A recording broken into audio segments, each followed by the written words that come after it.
ಸ್ವತಂತ್ರ ಸಿದ್ಧಲಿಂಗೇಶ್ವರರೆಂದೇ ನಾಮಾಂಕಿತರಾಗಿ ಈ KR ಪೇಟೆ ತಾಲೂಕಿನಲ್ಲಿ ಅನೇಕ ಧರ್ಮ ಕಾರ್ಯಗಳನ್ನು ಕೈಗೊಂಡು ಲಕ್ಷಾಂತರ ಭಕ್ತ ವೃಂದವನ್ನು ಸೃಷ್ಟಿಸಿದವರೇ ಶ್ರೀ ಸ್ವತಂತ್ರ ಸಿದ್ಧಲಿಂಗೇಶ್ವರ ಸ್ವಾಮಿಗಳವರು.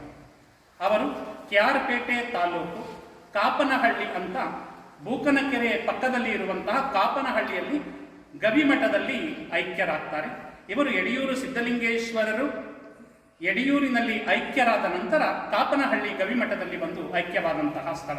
ಇದು ಒಂದು ವಿಶೇಷವಾಗಿ ಪ್ರಕೃತಿ ರಮಣೀಯವಾದಂತಹ, ಕಣ್ಣಿಗೆ ಒಂದು ರೀತಿಯ ಮುದವನ್ನು ನೀಡುವಂತಹ ಒಂದು ಸ್ಥಳ. ಯಾರೇ KR ಪೇಟೆಗೆ ಬರಲಿ ಅಥವಾ ಮೈಸೂರಿಗೆ ಬರಲಿ, ಪ್ರತಿಯೊಬ್ಬರೂ ಕೂಡ ಈ ಒಂದು ಕ್ಷೇತ್ರವನ್ನು ನೋಡಿ ನಿಮ್ಮ ಮನವನ್ನು ಸಂತೋಷಪಡಿಸಿಕೊಳ್ಳಬೇಕಾಗಿ ಮನವಿ.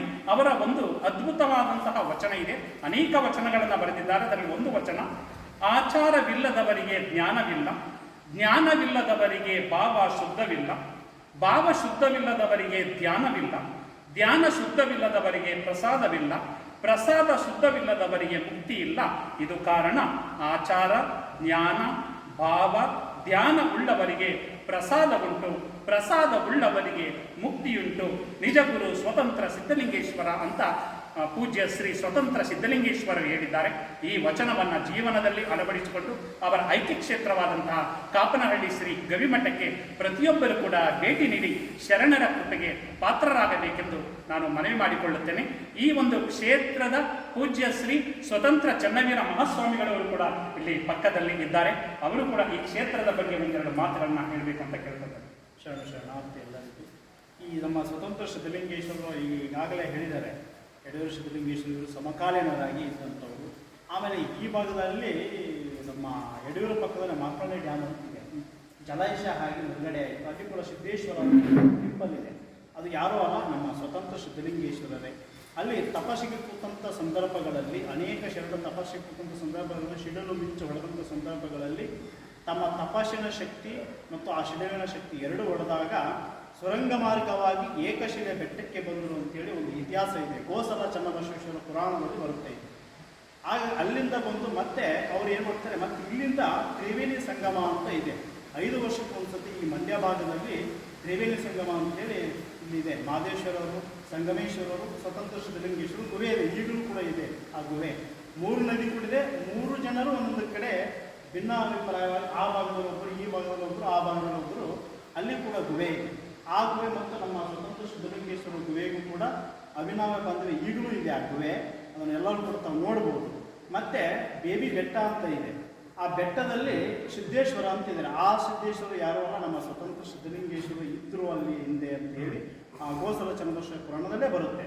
ಮತ್ತು ಇವರು ಇಲ್ಲೇ ಬಂದು ಈ ಭಾಗದಲ್ಲಿ ಬಂದು, ಈ ಪ್ರಾಂತ್ಯದಲ್ಲಿ ಬಂದು ಅನೇಕ ಜನರಿಗೆ ಅಜ್ಞಾನವನ್ನು ಹೋಗಲಾಡಿಸಿ ಜ್ಞಾನದ ಕಡೆ ತೆಗೆದುಕೊಂಡು ಒಂದು ಮಾರ್ಗದ ದರ್ಶನದಲ್ಲಿ ಇಲ್ಲಿ ಜೀವಂತವಾಗಿ ಅವರು ಇಲ್ಲಿ ಐಕ್ಯ ಆದರು ಅಂತೇಳಿ ಇತಿಹಾಸ, ಅನೇಕ ಇತಿಹಾಸ ಇದೆ. ಆದರೆ ನಿಮಗೆ ಸರಳವಾಗಿ ಹೇಳಿದ್ದೀವಿ.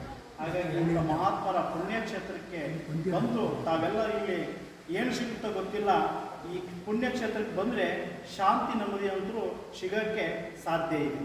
ಯಾಕಂದರೆ ತಾವೆಲ್ಲ ವನ, ನದಿ, ಗಿರಿ, ಶಿರಿ ಎಲ್ಲವೂ ಕೂಡ ಒಂದೇ ಕಡೆ ಸಿಗೋಕ್ಕೆ ಸಾಧ್ಯನೇ ಇಲ್ಲ. ಒಂದೇನಾದರೂ ಒಂದು ಸ್ಥಾನವನ್ನು ಕಳ್ಕೊಂಡಿರ್ತದೆ.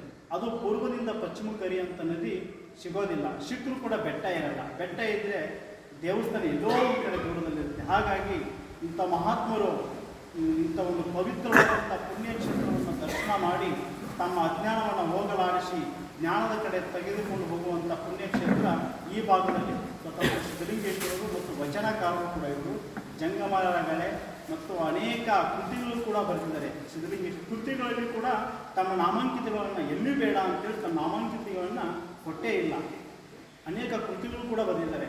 700ಕ್ಕೂ ಹೆಚ್ಚು ಕೃತಿಗಳು ಬರೆದಿದ್ದಾರೆ. 708 ವಚನಗಳು ಬರೆದಿದ್ದಾರೆ.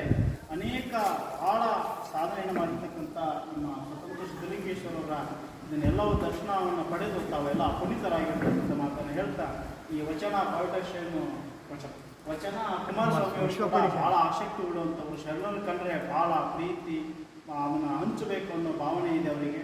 ಆ ಒಂದು ಅವರಿಗೂ ಕೂಡ ಕುಟುಂಬಕ್ಕೆ ಆಯುಸಾರೋಗ್ಯವನ್ನು ಕೊಡಲಿ ಮತ್ತು ಈ ಒಂದು ಸಂಸ್ಥೆ ಅದ್ಭುತವಾಗಿ ಬೆಳೀಲಿ. ಇಡೀ ಕರ್ನಾಟಕದ ಅಂತಲ್ಲ, ಹೊರ ರಾಜ್ಯದಲ್ಲೂ ಕೂಡ ಹೆಸರಾಗಿ ಬೆಳೀಲಿ ಅಂತಕ್ಕಂಥ ಮಾತನ್ನು ಹೇಳ್ತಾ ಎಲ್ಲರಿಗೂ ಕೂಡ ಶುಭ ಉಂಟಾಗಿದೆ.